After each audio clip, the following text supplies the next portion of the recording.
Everyone, in this video we are going to discuss the NCERT question answers and extra questions of the chapter Major Domains of the Earth.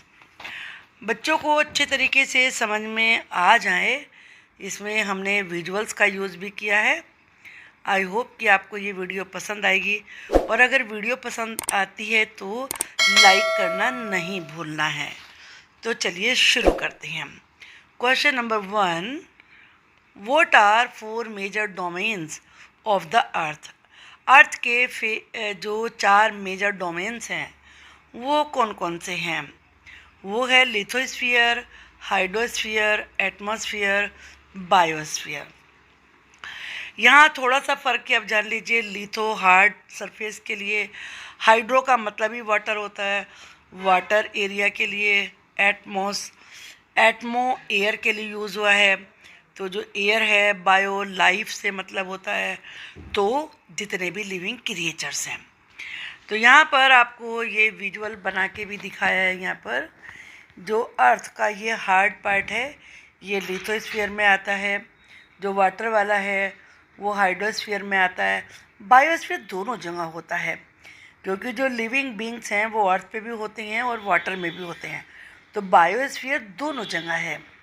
और atmosphere तो air होती है, तो वो अर्थ के चारों तरफ है। ये सब एटमॉस्फेयर है। Now next question, name the major continents of the earth. Earth के जो मेन कॉन्टिनेंट्स हैं उनको बताना है। The 7 major continents of the earth are Asia, Europe, Africa, North America, South America, Australia and Antarctica.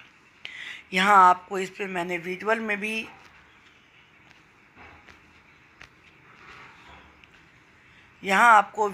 भी ये सब दिखाया है। तो आप देख सकते हैं कि जो एशिया है वो सबसे बड़ा होता है, तो ये एशिया है। एशिया के बाद अफ्रीका है, Europe, north America, South America और ऑस्ट्रेलिया, और सबसे नीचे होता है ये Antarctica. Name the 2 continent that lie entirely in the southern hemisphere. आप सदर्न हेमिस्फीयर से समझते हो ये हमारी अर्थ है। बीच में जो लाइन इसको डिवाइड कर रही है ये लैटीट्यूड होता है, 0 लैटीट्यूड होता है, इसी इक्वेटर कहते हैं। तो जो ऊपर का है वो नॉर्दर्न हेमिस्फीयर होता है और जो नीचे है वो कहलाता है सदर्न हेमिस्फीयर। अब हमारा क्वेश्चन यहाँ पर क्या था कि सदर्न हेमिस्फीयर में कौन से 2 कॉन्टिनेंट्स हैं। तो चलिए आपको इनका आंसर बताते हैं। The 2 continent that lie entirely, entirely का मतलब पूरे के पूरे, in the southern hemisphere are Australia and Antarctica. आप ये जो भी मैंने आपको मैप दिखाया वहाँ पे आप देख सकते हैं। नेचुरली जो इक्वेटर है ये आप देख सकते हैं, यहाँ पर ये इक्वेटर है, तो इसके नीचे ये ऑस्ट्रेलिया है, ये अंटार्कटिका है। ये दोनों किस में हैं? ये दोनों सदर्न हेमिस्फीयर में हैं और हैं, लेकिन ये हाफ हाफ है, ये वाला हाफ है, ये हाफ है। तो एंटायरली ऑस्ट्रेलिया है और अंटार्कटिका है। Next question, name the different layers of the atmosphere. Atmosphere के डिफरेंट लेयर्स कौन से हैं? The different layers of atmosphere, atmosphere से मतलब एयर वाला part, troposphere, stratosphere, mesosphere, thermosphere और एक्सोस्फियर। अर्थ से 20 किलोमीटर की हाइट तक, ऊंचाई तक ट्रोपोस्फियर है, 50 किलोमीटर तक स्ट्रेटोस्फियर और 85 किलोमीटर तक मेसोस्फियर, 690 किलोमीटर तक थर्मोस्फियर और 10,000 किलोमीटर तक होता है एक्सोस्फियर। उसके बाद स्पेस होता है। अब हम नेक्स्ट क्वेश्चन देखते हैं। Why is the earth called the blue planet. Earth को ब्लू प्लैनेट क्यों कहते हैं? The earth is called the blue planet because more than 71% of its surface is covered with water. क्योंकि जो अर्थ के सरफेस का 71% पार्ट है वो वाटर से ही कवर्ड है। और वाटर कौन से कलर में शो किया जाता है? ब्लू कलर में। तो नेचुरली दूर से ब्लू दिखेगा। जब 71% पार्ट ब्लू है, वाटर से कवर्ड है, तो उसे ब्लू प्लैनेट कहेंगे।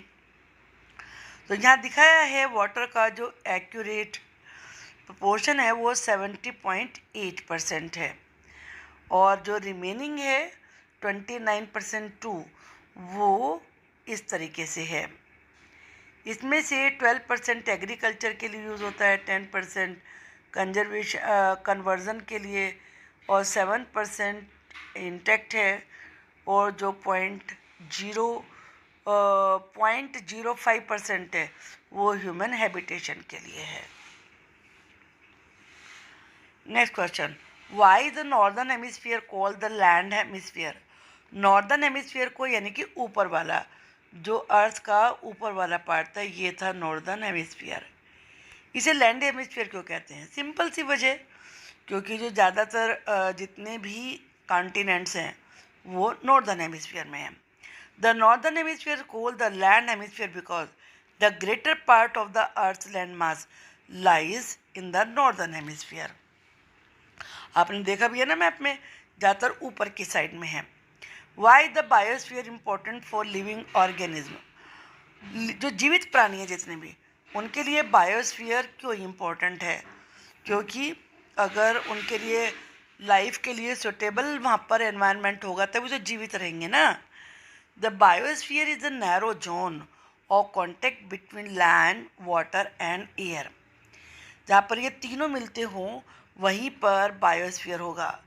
It is in this zone that life that is unique to earth. इसी जोन में लाइफ जो कि केवल धरती पर ही है मौजूद है और किसी प्लैनेट पर नहीं है। All the living organism are link to each other. जितने भी लिविंग ऑर्गेनिज्म हैं एक दूसरे से कनेक्टेड हैं। ये आप आगे पढ़ेंगे कि एक का सर्वाइवल कैसे दूसरे पर डिपेंड करता है। And to the biosphere for survival, और सर्वाइवल के लिए बायोस्फीयर के लिए क्यों ज़रूरी है? इसीलिए जो ये सब चीज़ें हैं जितनी भी बायोस्फीयर में, ये एक दूसरे से कनेक्टेड हैं। अब हम पेज नंबर 38 के क्वेश्चन आंसर ये करेंगे, तो इसमें आपको टिक करना है। MCQs है ये। The mountain range that separates Europe from Asia. वो माउंटेन रेंज, एक माउंटेन ही, माउंटेन की रेंज जो कि यूरोप को एशिया से अलग करती है, वो है यूराल्स। ये आपने लेसन में पढ़ा है। The continent of North America is link to South America. किससे जुड़ा हुआ है ये? इस्थमस से।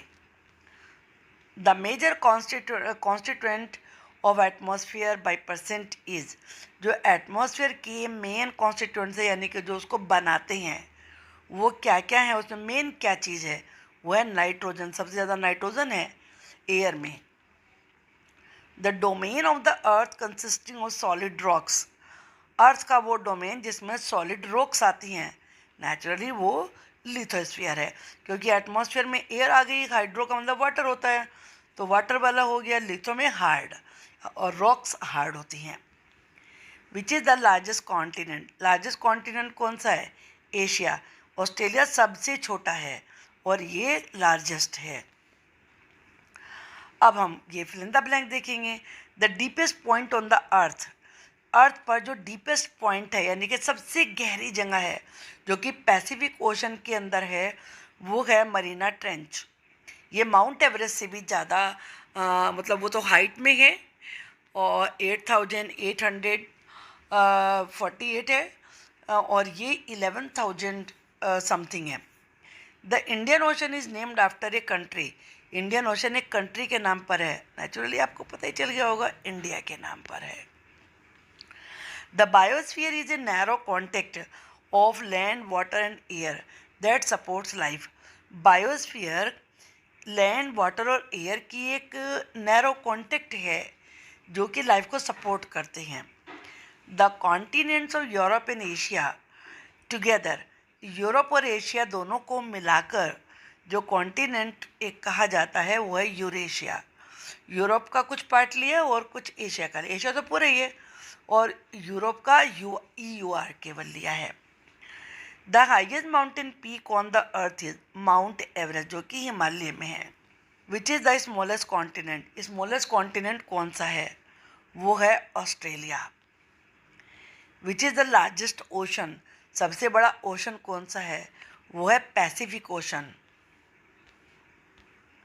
What is the significance, significance कहती है importance of indented coast line in the Atlantic Ocean. Indented होता है जो अंदर ऐसे ऐसे ऐसे होता है। कोस्ट लाइन समुद्र का किनारा, उसकी क्या इंपॉर्टेंस है? The indented coast line in the Atlantic Ocean means the coast line is ideal for natural harbours. वहाँ नेचुरल हार्बर, हार्बर क्या होता है? एक तरीके से शिप का station. And ports, hence the Atlantic Ocean is the busiest ocean from commercial point of view. Commercial point यानी कि बिजनेस के पॉइंट ऑफ व्यू से जो अटलांटिक ओशन है वो सबसे बिजी ओशन है। What happens when the level of carbon dioxide increases in the atmosphere? जब एटमॉस्फेयर में कार्बन डाइऑक्साइड बढ़ जाती है तो तब क्या होता है? When the level of carbon dioxide increases in the atmosphere, it results in increased temperature. तो उससे टेम्परेचर बढ़ जाता है थ्रू आउट द वर्ल्ड, पूरी दुनिया भर में। This is known as global warming, उसी को ग्लोबल वार्मिंग कहते हैं। What is the importance of carbon dioxide for us? Carbon dioxide की इम्पोर्टेंस क्या है हमारे लिए? Number 1, plants need carbon dioxide to make food. जैसे हमारे लिए ऑक्सीजन ज़रूरी है तो प्लांट्स के लिए कार्बन डाइऑक्साइड ज़रूरी है, क्योंकि वो अपना फूड कार्बन डाइऑक्साइड से ही बनाते हैं। Carbon dioxide helps in maintaining ambient temperature on earth. Earth पर एक अच्छा टेम्परेचर मेंटेन करने में कार्बन डाइऑक्साइड हेल्प करती है, because carbon dioxide trap solar radiation, क्योंकि कार्बन डाइऑक्साइड सोलर रेडिएशन को यानी कि सन के रेडिएशन को ट्रैप कर लेती है। Which major latitudes pass through Africa? Africa में से कौन से मेजर लैटिट्यूड, लैटिट्यूड जो लेटी हुई लाइनें हैं अर्थ के ऊपर, कौन सी उसमें से होकर जाती हैं? तो जो जाती है वो है ट्रॉपिक ऑफ कैंसर और इक्वेटर और ट्रॉपिक ऑफ कैप्रिकॉर्न। इक्वेटर तो बीच में से है और उसके ऊपर ट्रॉपिक ऑफ कैंसर, नीचे ट्रॉपिक ऑफ कैप्रिकॉर्न है। Which continent is known as the island continent? कौन से कॉन्टिनेंट को आइलैंड कॉन्टिनेंट कहते हैं? आइलैंड आपको पता है वो अर्थ का पार्ट जिसके चारों तरफ वाटर ही वाटर हो, वो कहलाता है आइलैंड।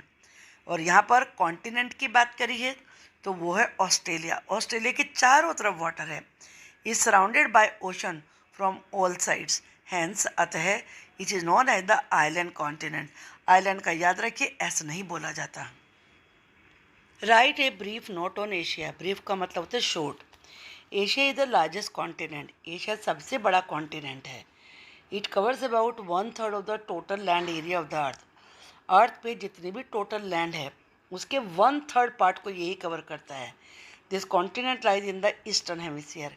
ये ईस्टर्न हेमिस्फीयर में है। मैंने आपको बताया था कि जो लैटिट्यूड से होता है उसमें नॉर्दर्न हेमिस्फीयर, सदर्न हेमिस्फीयर आता है, लेकिन जो लॉन्गिट्यूड से, जो कि ग्रीनविच मीन टाइम कहलाता है, ग्रीनविच कहलाती है ये लॉन्गिट्यूड, तो इसके जो ईस्ट वाला है ये ईस्टर्न हेमिस्फीयर और जो इधर होता है वो वेस्टर्न हेमिस्फीयर होता है। तो ये ईस्टर्न हेमिस्फीयर में है।